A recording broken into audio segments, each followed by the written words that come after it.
Meu nome é Josiane Pereira Marques Fernandes, eu sou aluna da UEG e o objetivo dessa aula é demonstrar a importância de cuidar de espécies vulneráveis e confinadas em ambientes naturais reduzidos. Cuidar de espécies vulneráveis deixou há muito tempo de ser uma causa e sim uma urgência. Vivemos num ecossistema onde um afeta a todos. A extinção de uma espécie gera desequilíbrio e com isto afeta a todo. Além disto, as causas de uma extinção geralmente causam efeitos a todos, porque está ligado a percas florestais. Com isto, o aumento da temperatura, perca de minas de água e a falta de água potável e muito mais. Para garantir a nossa sobrevivência, é necessário proteger essas espécies vulneráveis. Definição de espécie. Existem algumas definições sobre espécie. A mais usada e aceita é que espécie é um conjunto de populações ou um grupo de organismos que tem potencial para cruzar entre si e produzir descendentes viáveis e férteis. Essa definição é conhecida como conceito biológico de espécie e é uma das mais utilizadas, mas não é a única, como veremos mais adiante. Essa concepção diz que uma espécie não é definida apenas por suas características morfológicas, sendo observadas apenas as semelhanças físicas entre seus componentes, mas também pela capacidade de reprodução entre seus membros. Diante disso, espécies diferentes não conseguem se reproduzir, ou, se conseguirem reproduzir-se e deixarem descendentes, estes não serão férteis. Existem muitos debates a respeito do conceito de espécies. O conceito biológico, por exemplo, embora seja bastante utilizado, apresenta algumas limitações, pois existem, por exemplo, espécies que não se enquadram, como as que se reproduzem de forma sexuada e aqueles em que o isolamento reprodutivo não é completo. Assim, vários conceitos são utilizados para definir espécie. Com isto, existem outros conceitos utilizados para espécie. O conceito morfológico leva em consideração apenas as características morfológicas para diferenciar as espécies. Apresenta também algumas limitações, como a subjetividade nos critérios estabelecidos para a identificação e a plasticidade fenotípica, que podem influenciar a classificação dos organismos ao se observar apenas suas características morfológicas.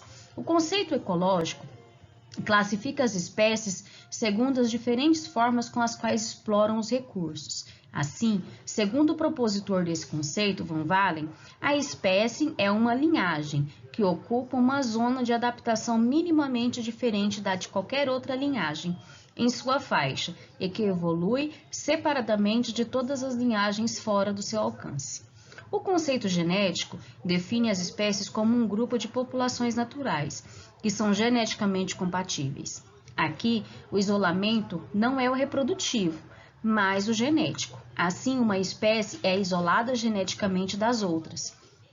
O conceito cladístico define as espécies como sendo o conjunto de organismos presentes entre dois nós na árvore filogenética, ou seja, entre dois eventos de especiação ou entre um evento de especiação e outro de extinção, por exemplo. Chamamos de população biológica qualquer grupo de indivíduos da mesma espécie que vive em um determinado local. Assim, podemos ter diversas populações de animais, plantas, fungos, algas e até mesmo de protozoários e bactérias. Por exemplo, uma população de uma espécie de bactéria encontrada no nariz de uma pessoa, a população humana que compõe um bairro, a população do Aedes aegypti encontrada em um terreno baldio, população de pés amarelos encontrada no estado de Goiás, população de tamanduás bandeira encontrada em uma reserva ecológica. A população será considerada estável se a mesma demonstrar uma pequena variação entre as suas classes etárias. E por último, a população estará em declínio se houver uma grande proporção de indivíduos velhos, com uma pequena proporção de jovens em sua base. Populações pequenas estuda dinâmicas de populações que já declinaram e que agora estão mais suscetíveis à extinção devido ao seu tamanho. Um dos principais desafios da biologia da conservação é preservar espécies que possuem populações pequenas. De fato, essas espécies estão em risco de extinção eminente, uma vez que muitas apresentam depressão endogâmica, causada pelo acasalamento entre indivíduos aparentados. Além disto, a redução do tamanho efetivo populacional leva a uma redução da diversidade genética. A redução da diversão genética pode deixar as populações mais suscetíveis à infecção por patogênios e mais propensas às doenças, devido à perda de alelos ou genótipos que proporcionam resistência. A baixa diversidade genética pode diminuir o potencial adaptativo da espécie frente às mudanças ambientais, devido à perda de alelos. A fragmentação de habitat ou fragmentação florestal é o processo em que a área florestal, que antes era extensa e contínua, é separada em diversos fragmentos florestais de menores dimensões. Entre eles, é estabelecida uma barreira com condições muito divergentes ao que era originalmente, gerando não só a perda de florestas, mas também uma nova dinâmica ecológica e uma maior área de borda. Uma das consequências da destruição de habitat, através do desenvolvimento das atividades humanas, é a fragmentação dele. Ou seja, um habitat no seu tamanho original é dividido em tamanhos menores, geralmente com perda de áreas e isolamento desses fragmentos, transformando a paisagem. Essa fragmentação pode ocorrer mesmo quando a paisagem não é tão alterada. Por exemplo, com a instalação de cercas, muros, passagens de tubulações, estradas e rodovias. A fragmentação de habitat ela pode ocorrer por meios naturais, com algum tipo de desastre, ou pode ser causada por meios naturais, como algum tipo de desastre que degrada um ambiente, como a agricultura, pecuária, exploração de madeira, queimada, construções de estrada, construções civis, urbanização, entre outros. A fragmentação de uma paisagem muda as condições de vento, umidade, entrada de sol, ou seja, o microclima é alterado, levando ao que chamamos de efeito de borda, que traz mudanças ecológicas. Além disso, a distância do centro do fragmento é alterada, aproximando mais das bordas, em relação a quando era um pedaço contínuo e grande. As espécies climáticas vivem em condições ambientais e climáticas, diferente das plantas de bordas, não tolerando muito sol e vento, e acabam morrendo. O efeito é o aumento de plantas pioneiras. Essa mudança na complexidade da paisagem leva a um empobrecimento da qualidade de habitats, e quanto menor um fragmento, mais efeito de borda ele apresentará. Além de causar o efeito de borda que altera a estrutura e composição de espécies de flora, que vai se instalar no entorno do fragmento, a divisão da área influencia a fauna que a povoa, para espécies que se adaptam bem a esse tipo de ambiente. Geralmente, a fauna do interior das matas é especialista e se adaptou a viver bem camuflada, naquele tipo de ambiente e naquela temperatura. As transformações ambientais afetam as taxas de reprodução e sobrevivência das espécies, podendo levar ao declínio populacional. Muitas espécies de aves, insetos e até de mamíferos não atravessam faixas dentro da mata para o outro lado. Isso é uma ameaça, uma vez que dificulta a dispersão da população. Como tudo na natureza está interligado e mantém o equilíbrio, os fragmentos dificultam a movimentação da fauna e, consequentemente, a dispersão de sementes e polinização. Este isolamento de espécies pode levar à diminuição da variabilidade genética delas e até mesmo à extinção de algumas, por não conseguirem se dispersar para recolonizar novos fragmentos. Todas essas consequências levam à perda de biodiversidade e dos serviços ecossistêmicos. As interações ecológicas podem ser descompensadas, como, por exemplo, com a perda de grandes predadores.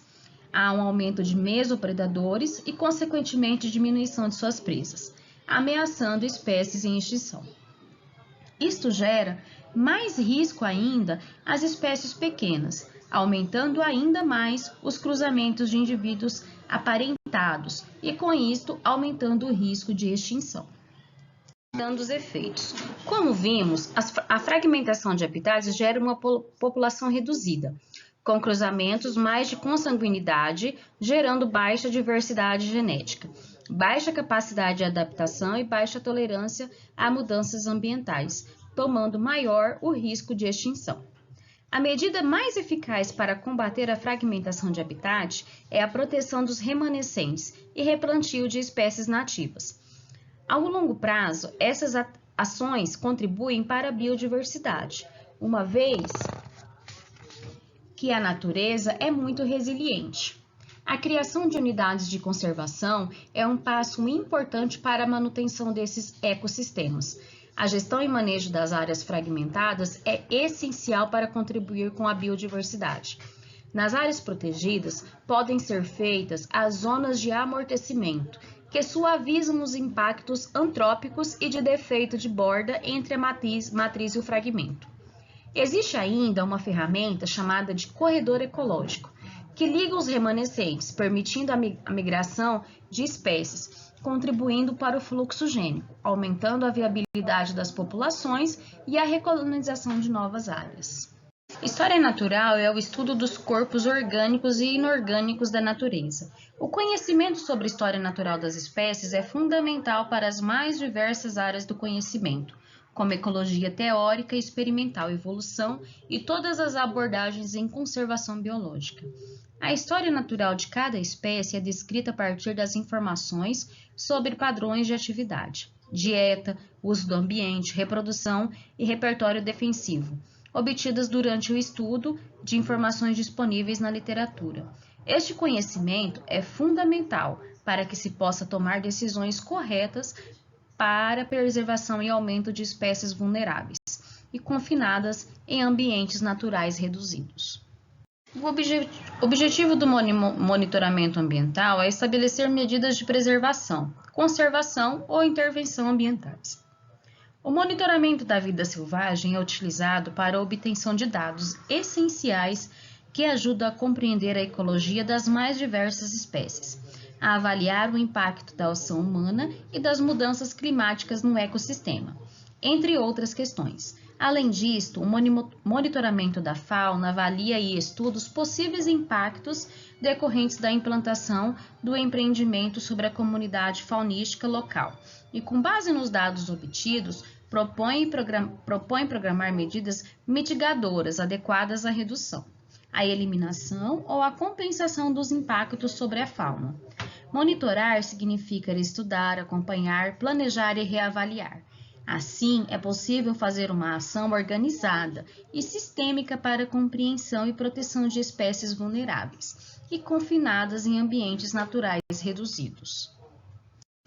Este tema é muito importante para a conservação de espécies. Um dos principais desafios da biologia da conservação é preservar espécies que possuem populações pequenas. De fato, essas espécies estão em risco de extinção eminente, uma vez que muitas apresentam depressão endogâmica, causada pelo acasalamento entre indivíduos aparentados. Além disto, a redução do tamanho efetivo populacional leva a uma redução da diversidade genética. A redução da diversidade genética pode deixar as populações mais suscetíveis à infecção por patógenos e mais propensas a doenças devido à perda de alelos ou genótipos que proporcionam resistência. A baixa diversidade genética pode diminuir o potencial adaptativo da espécie frente às mudanças ambientais devido à perda de alelos. A redução de habitats pode enfraquecer a variabilidade genética de uma população biológica, seja animal ou vegetal, e ameaçá-la de extinção. A preservação de áreas de habitats naturais, especialmente em pequenas propriedades rurais, é muito importante para que espécies não sejam extintas. Para isto, a produção sustentável se faz importante, cuidando de espécies vulneráveis e confinadas em ambientes naturais reduzidos. Evitar a fragmentação de habitat é muito importante. Cada um pode fazer sua parte. Esta não é uma ação que devemos esperar o governo e os órgãos ambientais. Evitar desmatamentos e queimadas, recuperar áreas degradadas, construir corredores livres para livre trânsito de animais, denunciar casos de proteção, de não proteção a estes animais. São medidas que podemos fazer. Com isso, essa é uma ação nossa também.